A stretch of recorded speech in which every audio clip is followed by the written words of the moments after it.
Welcome to the deep dive. Today, we're plunging into a challenge. Well, almost all of us face it, often daily. It's speaking effectively, spontaneously, when there's absolutely zero time to prepare. Mm-hmm. Those moments. Exactly. The unexpected question in a meeting, maybe a last-minute introduction or just being asked for an opinion, like right now, we've actually unearthed some truly incredible insights from a Stanford Graduate School of Business workshop.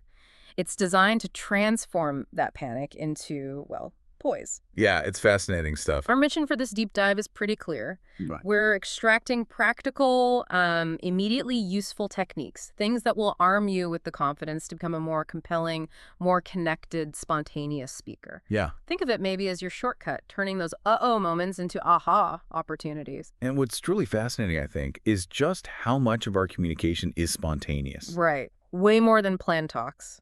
Far more prevalent than, our carefully planned presentations. Yet it's exactly where most of us feel, well, least equipped. Mm-hmm. So this deep dive, it's really about giving you actionable tools to bridge that gap, that uncomfortable feeling. Okay, let's unpack this. And we're going to start with something a bit surprising from the source material itself. The workshop kicks off with a simple F-counting exercise. Ah, yes. I remember this one. Right. You get a sentence, you count the Fs. And what's amazing is how many really smart people consistently miss two crucial F. They're in the word of, which sounds easy. But they find three, maybe five, when they're actually six. Yeah, it's easy to overlook the small words. It's just a perfect, almost like disorienting analogy for how easily we miss critical details, especially when we're put on the spot. It immediately makes you wonder, why does spontaneous speaking trigger so much anxiety? I mean, widespread anxiety. Mm-hmm. Our source, it reveals this striking statistic. 85% of people report nervousness, and public speaking consistently ranks among the top fears, often alongside things like, terrorist attacks or identity theft. It's pretty intense. Wow, so it's not just me being weird. Not at all. This isn't some rare personal quirk. It's a nearly universal experience. That sheer weight of expectation, the feeling of being on performance, it can be paralyzing. And here's where it gets really interesting and honestly a bit counterintuitive. Our source suggests we don't actually want to overcome the anxiety entirely. Right, it's about managing it. Exactly. Manage it. Because anxiety provides energy, focus. It's a signal that what we're doing matters. It means you care. Right. But the trick, of course, is taming it before it just hijacks your brain. So how do we harness this energy instead of letting it consume us? Well, the core principle is deceptively simple, really. Your job as a communicator is to make your audience comfortable, create an environment where they can genuinely receive your message. Okay. So it's about them, not just me surviving. Precisely. And we'll explore three research-backed techniques to manage your anxiety, turning it from a foe into like a focused energy source. The first one is greeting your anxiety. Greeting it like, hello, nerves. Kind of, instead of spiraling when those physical symptoms kick in, the stomach gurgles, sweaty palms, shaky legs. Oh, I know them well. Just acknowledge them. Yeah. You can literally tell yourself, okay, this is me feeling nervous. I'm about to do something important, something of consequence. It's a moment of mindful recognition. Simply greeting it rather than fighting it can immediately stop that escalating fear. So you're not trying to push it down. No, because that often backfires. Greeting it stops it from spinning out of control. It sort of interrupts the brain's fight or flight panic response. It signals you're aware, you're managing. Okay, that makes sense intellectually, but I can already hear listeners and maybe myself thinking easier said than done. Right. When you're actually in the moment, that adrenaline rush feels huge. Yeah. How do you really train yourself to greet it instead of just getting swept away? Well, it really is about practice and conscious redirection, which actually leads us right to the second technique, reframing the situation as a conversation. Okay, so less performance, more chat. Exactly. Most of us instinctively see speaking, especially spontaneous stuff, as a performance, like there's a right way and a wrong way. But when you present, there's really no single right way. The source urges us to see any speaking moment as an opportunity for dialogue. How do you make that practical? Well, use questions, just like that F-counting exercise. Asking your audience a question may be rhetorical, maybe a quick poll. It instantly involves them. It shifts the dynamic from a one-way lecture to a two-way conversation. Ah, so you're pulling them in. Yes. Even your own internal outline can just be a series of questions you're about to answer. And beyond questions, use conversational language. Ditch the formal distancing stuff like "one must consider" or "step one is." Instead, use inclusive words, direct address. This is important to you, or we all need to think about it. First, what we need to do is this. The second thing you should consider is that. That kind of language pulls you closer to your audience. It dissolves that performance barrier. Okay, so shifting from that stiff, formal feeling to more direct, engaging dialogue, that sounds like a big mental shift, which I guess helps immensely with the next point, becoming present-oriented.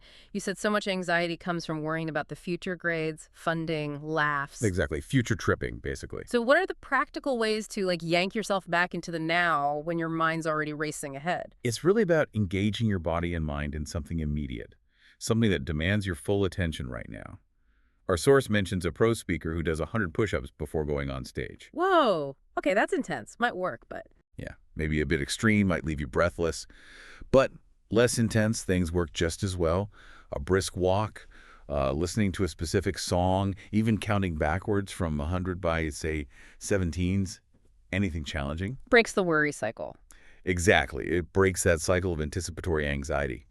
But the speaker's personal favorite, and mine too, actually, is tongue twisters. Tongue twisters, really? Yeah. Saying something like, "I slit a sheet I slit, and on that slitted sheet I sit." Hmm.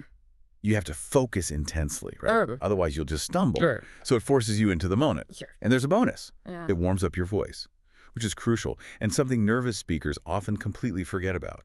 Their voice gets tight. Okay, that's a great practical tip. So we've started to tackle that self-sabotage from anxiety. Now that we've got that inner storm, somewhat managed, how do we actually construct a coherent thought when put on the spot? Right. This gets us to the core four-step process for spontaneous speaking. And the first step, it seems, addresses a huge barrier, just ourselves, our need for perfection. Absolutely. Our brain's natural tendency, which can be unhelpful here, is to stockpile or plan, even when it's totally unnecessary. The source uses this brilliant activity called shout the wrong name. Okay, sounds fun. How does it work? You just point at objects around you and call them anything but their real name. So point at a chair, say refrigerator, point at a window, say elephant. What's revealing is that when people are first told to do this, many immediately try to think up a long list of wrong names beforehand.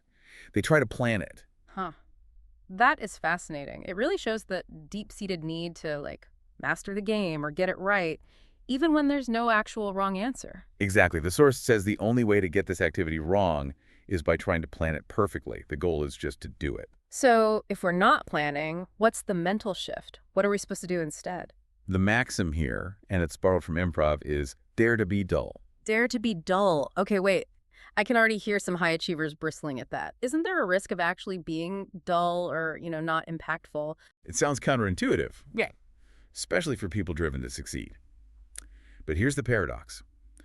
When you stop striving for greatness and give yourself permission to be merely dull, you ironically often achieve greatness. Because you stop the over-evaluation, the over-analysis, that internal critic that makes you freeze up when you're chasing perfection. It just frees you up to start. Yeah. Say something. Anything. That's a really powerful reframing. Okay, so step one, stop trying to be perfect, to get out of your own way, dare to be dull. But what about the situation itself? We talked about reframing anxiety. How about reframing the moment? Like instead of seeing a sudden question as a threat, maybe a Q&A feeling adversarial, how do we pivot? See it as an opportunity. An opportunity to clarify, explain, connect. Exactly. That's step two. Reframe the situation as an opportunity. Yes, and? And the source has another fantastic activity for this mindset, the imaginary gift exchange. Okay, tell me more. With a partner, you pretend to give an imaginary gift. The receiver opens it and names the very first thing that pops into their head, no matter how weird. Maybe a frog leg or a live unicorn. Huh. Okay. Then the giver has to respond instantly saying, "I knew you wanted a frog leg because," and they just make up a reason on the spot. No planning. Ah, I see. So it forces you to accept whatever comes at you without judgment. Totally. It literally trains your brain to say yes and to the unexpected instead of the no but reaction that shuts things down. Which so many of us do automatically. Right. It builds on what's presented instead of resisting it. It makes you instantly less defensive, more collaborative, like you're building something with the other person or the audience. Okay, building together. I like that. And to build effectively, you obviously need to understand what's being presented or asked. Absolutely.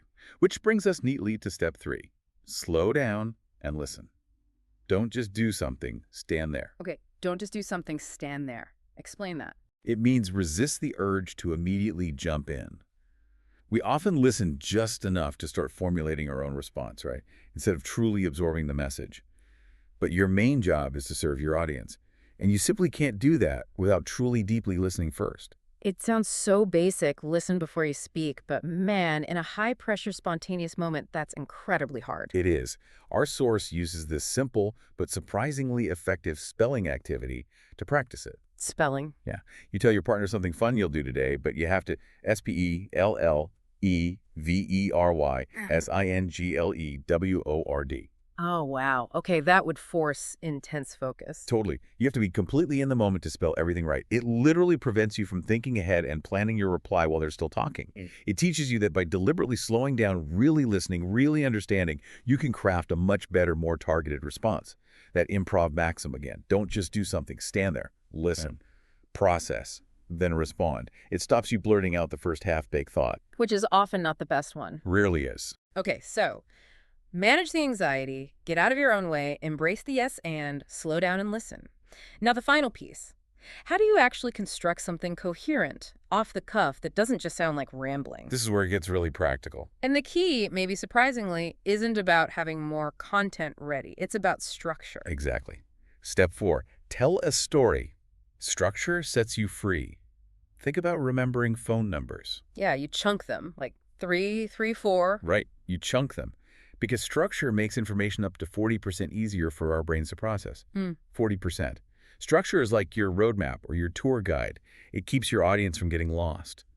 A campus tour guide never wants to lose their group, right? Same idea. Okay. When speaking spontaneously, you're juggling two things: what to say and how to say it.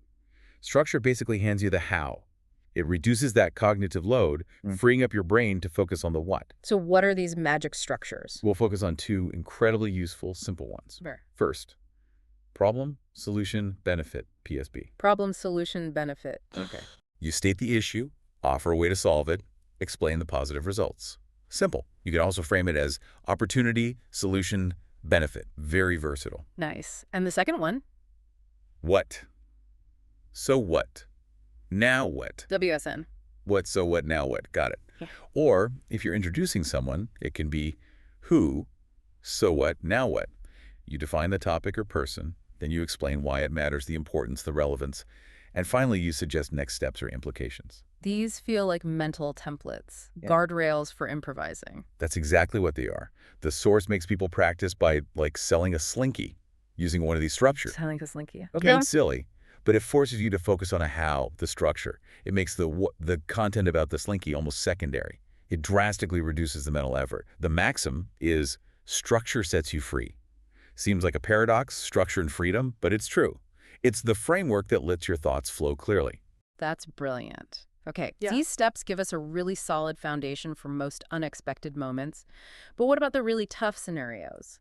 The ones that make even seasoned speakers, sweat a bit. Yeah, Q&A can be rough. The source offers some great advice here, especially for those tricky situations. Let's take hostile situations. Someone challenges you, maybe aggressively. That's a ridiculous idea. Yeah, the instinct is to get defensive immediately. Right. Instead, the advice is acknowledge their emotion, but carefully. You could say, I hear you have a lot of passion on this issue, or I hear there's great concern from you about this. The key is acknowledging the feeling without naming the specific emotion, like saying, you sound angry. That can just start an argument about whether they're angry or not. Ah, smart. So acknowledge the intensity, not the label. Exactly. Then, crucially, reframe their statement into a question you're comfortable answering. Link it back to your core message or value proposition. Paraphrasing helps here too, saying, so if I understand correctly, what you're really asking about is XYZ. It buys you time and lets you steer. That's a great tool for managing that dynamic, turning a potential attack into, like, a bridge back to your ground. What about when your audience isn't even in the room? We're all on video calls so much now, scattered everywhere. How do you keep that connection spontaneously? Yeah, remote audiences are a challenge. You need to be extra mindful of their sort of perceived presence. You have to work harder. So incorporate engagement techniques even more diligently than you might in person. Ask them to imagine something. Use polling features if the platform has them. Maybe use collaborative documents like a shared notes doc. Like I'm doing something. Yes, involve them actively. Variety in how you present is really key to keeping that connection alive, breaking up just passive listening. Okay. And flipping it around, what if you're trying to get a genuine answer from someone who seems media trained? Giving those slick, canned responses. It feels like cross-examination sometimes. Ugh, yes. Bypassing media training. The source suggests two powerful tactics here. First, try the power of the why. Just keep asking why. Maybe a couple of times, respectfully, of course. It can often peel back the initial trained layers and force them to elaborate beyond talking points. Digging a bit deeper. Right. Or you can shift the dynamic completely by asking for advice. What advice would you give someone who's facing this challenge? Or what advice would you give somebody in this situation? Oh, that's clever. Changes the relationship. Exactly. It often gets more authentic, detailed responses because you're no longer an adversary. You're like a peer seeking input. Very smart. Okay, lastly, let's touch on a powerful but definitely risky tool. Yeah? Using humor. Yeah? I've definitely seen jokes fall flat. It can be excruciatingly awkward. It really can. The source suggests self-deprecating humor is generally the least risky option because you're the target, not someone else. Makes sense. Poking fun at yourself. But even then, the advice is always ask others beforehand if it's genuinely funny. Test it out. Get a second opinion. Definitely. Ah. And have a backup plan if it doesn't land. A quick way to move on. And honestly, if you're worried about it at all, if there's any doubt, just don't use it. Probably wise. The risk of a joke bombing and creating that awkward silence usually outweighs the potential reward of just a small laugh. Good advice. Okay, so bringing this all together, what does this really mean for you, the listener? We've journeyed through some surprising psychology behind spontaneous speaking, from tackling that anxiety head on to using these simple yet really powerful structures. We've seen that becoming more compelling, more confident, more connected as a speaker, even off the cuff. It's absolutely within reach. It really is. It starts with managing that universal anxiety and then really embracing these 4 steps. Getting out of your own way. Daring to be dull. Daring to be dull. Reframing things as opportunities. Yes, and Slowing down to truly listen. don't just do something, stand there. And finally, leveraging those simple structures. Structure sets you free. And remember, these aren't like light switches you just flip on. They're skills. They need practice. Right, not instant magic. No, like try playing Shout the Wrong Name while stuck in traffic. Or use the what, so what, now what structure with your family at dinner. Just weave it in. The more you incorporate these techniques into just your daily interactions, the more natural, the more effective your spontaneous communication will become. It's about building habits, not just memorizing rules. So the next time you find yourself asked to speak off the cuff, could be an introduction, could be a tough question in a meeting, maybe an unexpected toast. Consider this. What if that initial jolt of discomfort you feel, that uh-oh, what if it isn't a signal to freeze up? What if it's simply an invitation to embrace a deeper, maybe more authentic connection with your audience? That's a great way to think about it. That's it for this deep dive. Until next time, keep exploring, keep learning, and keep asking great questions.